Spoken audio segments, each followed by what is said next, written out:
అందరికీ నమస్కారం. నేను వాంకుడుతు శ్రీను, అసలేతండ గ్రామ పంచాయతీ, మా మండలం ఆత్మకూరు ఎస్, సూర్యాపేట జిల్లా. నేను మొదటి కాడ నుంచి కాంగ్రెస్ పార్టీకి పనిచేస్తున్నాను. నేను ఒక కార్యకర్తగా. అయితే నేను అసలేతండ గ్రామ పంచాయతీగా అధ్యక్షుడిగా ఒక 5 సంవత్సరాలు కాంగ్రెస్ పార్టీ పనిచేసినాను. గ్రామశాఖ అధ్యక్షుడిగా ఒక 5 సంవత్సరాలు పనిచేసినాను. తర్వాత సర్పంచ్గా పోటీ చేసినాను 2019లో. ఒక 73 ఓట్లతోటి ఓడిపోయినాను. కాంగ్రెస్ పార్టీకి ఇప్పటిదాకా పనిచేస్తున్నాం.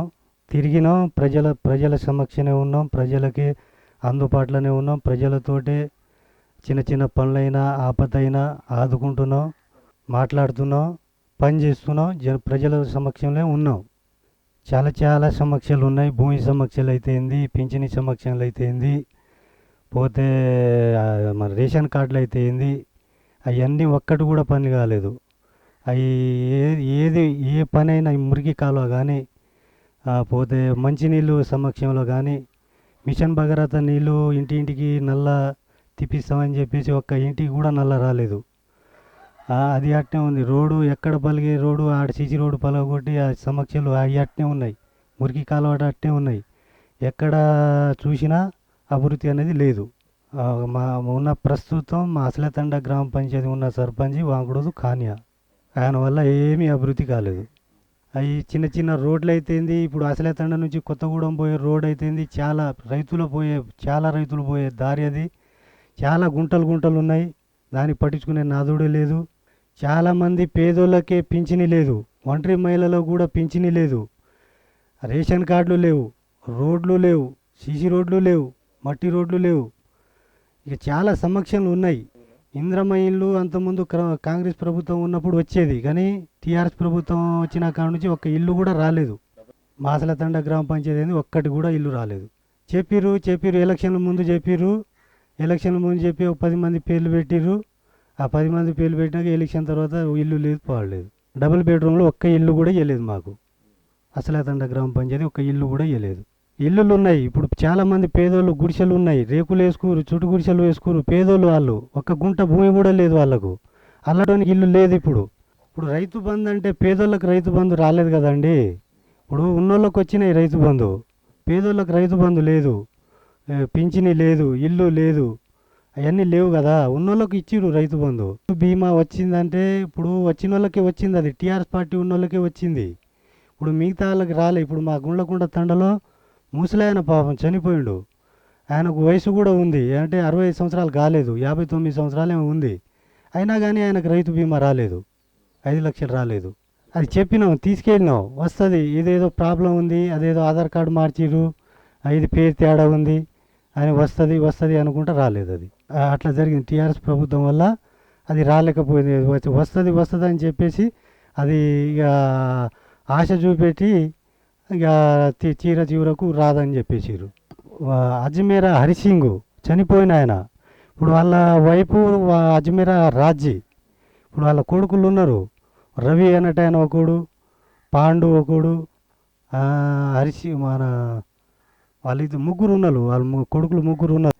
అది కూడా అప్పుల పాలై ఉన్నాడు ఆయన. పెద్ద భూస్వామి కాదు ఆయన. ఒక 10-15 గుంటలే ఉంటుంది. కుంట ఉన్నోని కూడా రైతు బీమా వస్తుందని చెప్పారు కదా. కాబట్టి కనీసం 10-15 గుంటలు ఉన్న రైతు కూడా చనిపోతే రైతు బీమా రాలేదు. ఈ గ్రామ పంచాయతీ అసలేతండ గ్రామ పంచాయతీలో మాజీ మంత్రి జగదీష్ రెడ్డి గారికి 2-3 సార్లు పోయినాం. మళ్ళా గోపగాని వెంకన్నాడ వైస్ చైర్మన్ గారికి పోమని చెప్పారు.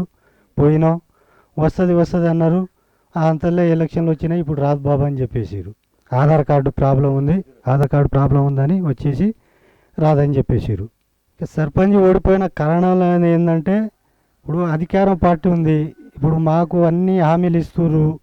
మా అధికారం ఉన్నకెళ్ళే సర్పంచ్ గెలిచే మాకు పనులు అవుతాయని ఆశతోటి పెట్టిర్రు, కానీ వాళ్ళు చేయలేకపోయారు. ఇప్పుడు ఆ దృష్టి కొంత ప్రభావం చూపెట్టింది. ఏంటంటే ఇప్పుడు అధికారం ఉంది కదా, కాంగ్రెస్ పార్టీ అభ్యర్థిగా గెలిచి మాత్రం ఏం చేస్తాడు, మేము టీఆర్ఎస్కి ఓటేస్తాం, మాకు పనులు అవుతాయి అని ఆశతోటి పెట్టిరు జనాలు. కానీ ఇప్పుడు చూస్తే ఆ పనులు కాలే, ఒక్కటి కూడా కాలే, ఆశ నెరవేరలే. ఇప్పుడు కాంగ్రెస్ పార్టీ పైన ఉంది, ఏ పని చేయాలన్నా చేస్తుంది. ఇప్పుడు రేవంత్ రెడ్డి గారు ముఖ్యమంత్రిగా ఉన్నారు. ఇప్పుడు పేదోళ్ళకే ఇల్లు ఇస్తామన్నారు. ఇప్పుడు 2500 రూపాయలు మహాలక్ష్మి పథకం పెట్టిర్రు, 500 రూపాయలు గ్యాస్ పెట్టిర్రు, 2 లక్షలు రుణమాఫీ పెట్టిర్రు, రైతు భరోసా 15,000 పెట్టిర్రు, ఎకరానికి సంవత్సరానికి 15,000 పెట్టిర్రు, పింఛని 4,016 ఇస్తామన్నారు, ఇంక్లాంగులకు 5,016 ఇస్తామన్నారు. అవన్నీ చేస్తుర్రు కాబట్టి ఖచ్చితంగా కాంగ్రెస్ పార్టీ హయాంలోనే పనులు అవుతాయి అని జనాలకు కూడా ప్రభావం ఉంది, నమ్మకం వచ్చేసింది. బస్సు కూడా ఫ్రీ చేసేసిరు, ఆరోగ్యశ్రీ కార్డు కూడా 5 లక్షలు ఉన్నదానికి 10 లక్షలు చేసేసిరు. ఇప్పుడు తొందరలో త్వరబోయేలానే మళ్ళీ అన్ని పనులు అవుతాయని జనాలకు కూడా ఆశ ఉంది, జనాలు కూడా నమ్మకం వచ్చింది. జనం కాంగ్రెస్ పార్టీ అని నమ్ముతారు. రానున్న గ్రామ పంచాయతీ ఎలక్షన్లో సర్పంచ్గా పోటీ చేస్తున్నాను. మా కాంగ్రెస్ పార్టీ తరఫున గెలవబోతున్నాను. ప్రజలకు సహకారం చేస్తాను, అందుబాటులో ఉంటాను. సర్పంచ్గా పోటీ చేసి కాంగ్రెస్ పార్టీ సర్పంచ్గా పోటీ చేసి గెలిచి ప్రజల తరఫున ఉంటాను, ప్రజలకు పనిచేస్తాను. ఓటర్లకు ఇప్పుడు కాంగ్రెస్ పార్టీ గెలిచింది, కాంగ్రెస్ పార్టీ 6 గ్యారెంటీలు ఇచ్చింది. ఆ 6 గ్యారెంటీలకు ప్రజల దృష్టికి తీసుకెళ్తాం. ప్రజలకు కాంగ్రెస్ పార్టీ చేస్తుంది. కాంగ్రెస్ పార్టీ ఆల్రెడీ చేసింది 2 గ్యారెంటీలు, మళ్ళీ చేయబోతుంది. ఒక నెల 15 రోజులు అన్నీ చేస్తుంది. కాంగ్రెస్ పార్టీతోటి పని అవుతుందని ప్రజలకు తెలియపరుస్తాం. ఓటర్లకు ప్రతి పని అయినా, ఏ పని అయినా, ఇల్లు అయినా, పింఛని అయినా, గ్యాస్ అయినా, ఆరోగ్యశ్రీ కార్డు అయినా, ఏదైనా కావాలంటే కాంగ్రెస్ ప్రభుత్వమే చేస్తుంది. కాంగ్రెస్ ప్రభుత్వం వల్లనే అవుతుంది.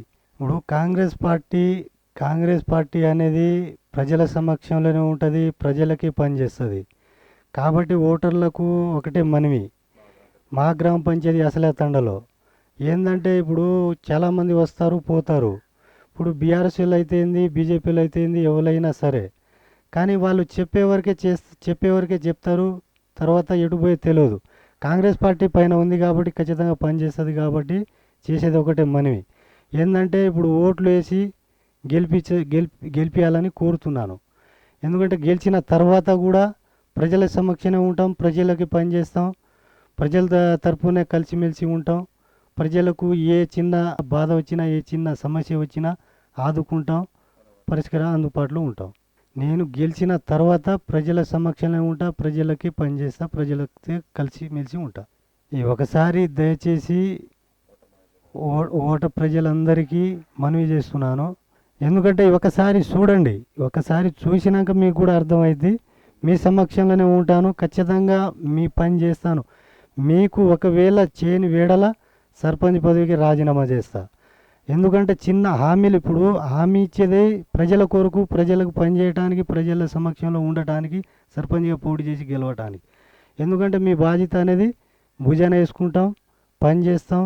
అవసరం ఉంటే మంత్రి కాడికి పోతాం. అవసరం ఉంటే ప్రతి సమక్ష, ఇల్లైనా, పింఛని అయినా, ఏదైనా, ఏ సమక్ష అయినా ప్రభుత్వం పై దృష్టికి తీసుకెళ్తాం, ప్రభుత్వ దృష్టికి తీసుకెళ్తాం. మీ పని చిన్న సమక్ష ఏదైనా మీకు పని చేసి పెడతాం. నన్ను సర్పంచ్గా గెలిపించండి, మీ సేవకులుగా పనిచేస్తాను, మీకు సేవ చేస్తాను. మార్పు రావాలే, కాంగ్రెస్ పార్టీ కావాలి అన్నారు ఓటర్లు, చేసి చూపెట్టిర్రు. ఒకసారి కాంగ్రెస్ పార్టీ సర్పంచ్గా పోటీ చేయాలనుకుంటున్నా. మా అసలతండ గ్రామ పంచాయతీకి సర్పంచ్గా పోటీ చేయాలనుకుంటున్న కాంగ్రెస్ పార్టీ నుంచి. కాంగ్రెస్ పార్టీ రావాలి, మార్పు కావాలి. కాంగ్రెస్ పార్టీ రావాలి, మార్పు కావాలంటే నన్ను సర్పంచ్గా గెలిపించండి. మీకు సేవకుడుగా ఉంటాను, మీకు పనిచేస్తాను. ప్రజాపాలనలో మా అసలతండ గ్రామ పంచాయతీలో దాదాపుగా 300 ఫైళ్ళు పోయినాయి, దరఖాస్తులు. ఇల్లు అయితేంది, పింఛన్ అయితేంది, రేషన్ కార్డులు అయితేంది, రైతు భరోసా అయితేంది, కౌలు చేసే రైతు, ఈ ధరణి సైడ్ అయితేంది, భూమి పట్టగానులై, అవన్నిటికీ కలిపితే 300 ఫైళ్ళు పోయినాయి మా అసలతండ గ్రామ పంచాయతీ నుంచి. అది ఇల్లు ఇప్పుడు మన కాంగ్రెస్ పార్టీ హామీ ఇచ్చిన ప్రకారంగా ఇల్లు ఒకటి, ఇంద్రమ్మ ఇల్లు ఒకటి, రైతు భరోసా ఒకటి, కౌలుదారులకు పింఛని ఒకటి, ఒంటరి మహిళలకు రేషన్ కార్డు ఒకటి, ఇలాంటివి అయితే మాత్రం ముఖ్యం. మా గ్రామ పంచాయతీకి వాటర్ సరఫరా కావట్లేదు, మిషన్ భగీరథ నీళ్ళు ట్యాంకీలో ఎక్కట్లేదు, ఇంటింటి నల్లా రావట్లేదు, ఆ రోడ్లు ఎక్కడ రోడ్లు అక్కడనే గుంటలు గుంటలు ఉన్నాయి. ఈ అసలేతండ నుంచి కొత్తగూడెం పోయే రోడ్ అయితే ప్రతి రైతులు ఆడ నుంచే పోతారు. ఈ వానాకాలం అయితే పోయేది కాదు, చాలా ఇబ్బందులు పడతారు. ట్రాక్టర్లు పోయినా మనుషులు పోయినా ఏదైనా చాలా ఇబ్బందులు పడుతారు. ప్రభుత్వం పాఠశాల నడవట్లేదు, అది ఉన్న పాఠశాలని మూసేసిర్రు.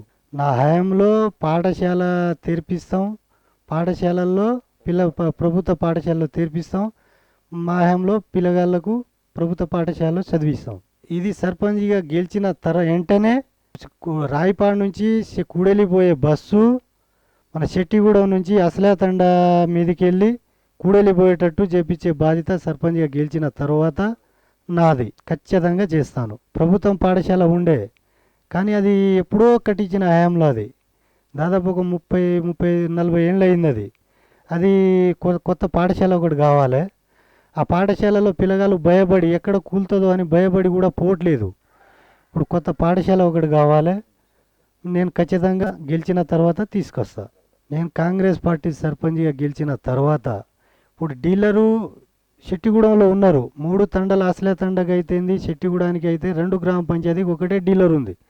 ఇప్పుడు మా తండల్లో అసలే తండ గ్రామ పంచాయతీలు పోవాలంటే ముసలోళ్ళైనా పేదోళ్ళైనా చాలా ఇబ్బంది అవుతుంది. కాబట్టి మాకు అసలే తండ గ్రామ పంచాయతీ ఒక డీలర్షిప్ ఏరే మార్పిడి కావాలంటే కాంగ్రెస్ పార్టీ సర్పంచ్ గెలవాలి. అది ఖచ్చితంగా గెలిచిన తర్వాత అసలే తండ గ్రామ పంచాయతీకి డీలర్ పోస్టు మేము నా వంతు ఉపకారంగా నేను తీసుకొస్తా. పోస్ట్ ఆఫీసు రాయపాడు ఉండే, ఇప్పుడు రాయపాడు కూడా దూరం అవుతుంది మాకు. రాయపాడు దూరం అవుతుంది, ఏదైనా పోస్టు చేయాలన్నా పోస్టు నుంచి రావాలన్నా రాయపాడు నుంచి వస్తుంది మాకు.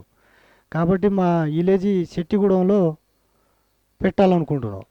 ఇక మా ఓటర్లకు ఒకటే మనవి ఏంటంటే, ఇప్పుడు కాంగ్రెస్ పార్టీ సర్పంచ్గా గెలవాలంటే ఈ మన కాంగ్రెస్ పార్టీ హామీ 6 గ్యారెంటీలు అది ఓటర్ దృష్టికి తీసుకెళ్తాం.